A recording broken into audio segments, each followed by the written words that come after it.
Good afternoon.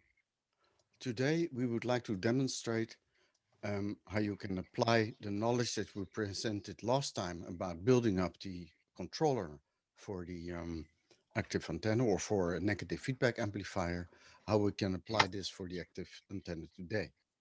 So I would like to start with the structure of the amplifier because we didn't yet selected, I guess, really what we are going to make. So the amplifier configuration for the active antenna.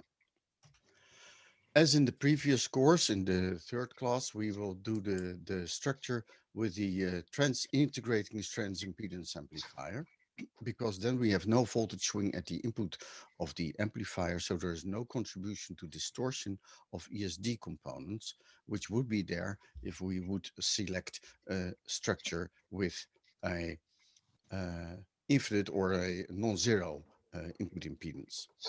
For the output impedance, we do it quite simple. We just make a brute force way of creating 50 ohms. So we just place 50 ohm in the series with the output of the amplifier to drive the cable. This requires, of course, twice as much voltage as you would like to have at the load. So here you see the picture for the design of the ideal gain, the design equations. E is the electrical field. Then with the length of the antenna converts this electrical field into a voltage. So the voltage at the output of this controlled source is E times L.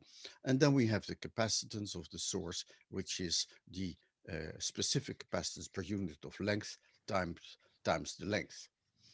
The requirement was that 450 millivolt per meter at the field strength at the input of the antenna would be would correspond with a load voltage of 0 dBm, which is 225 millivolt.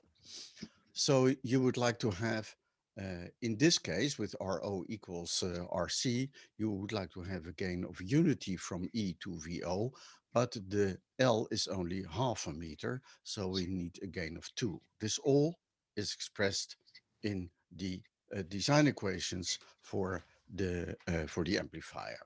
So the output voltage can be written as a function of the length and the electric field and the capacitance ratio. And from this, we can design the capacitance that we want to have, the feedback capacitance. In this example, we will use 10 pf per meter as specific capacitance for the antenna. Later on in the slide simulation, we have a more elaborate model that gives a little bit more. It's about 6 pf per meter, depending on the ratio of the length and the diameter of the antenna. But let's say 10 pf per meter for this moment is good enough. So that requires a feedback capacitance of 2.5 pf because we have an antenna capacitance of 5 pf.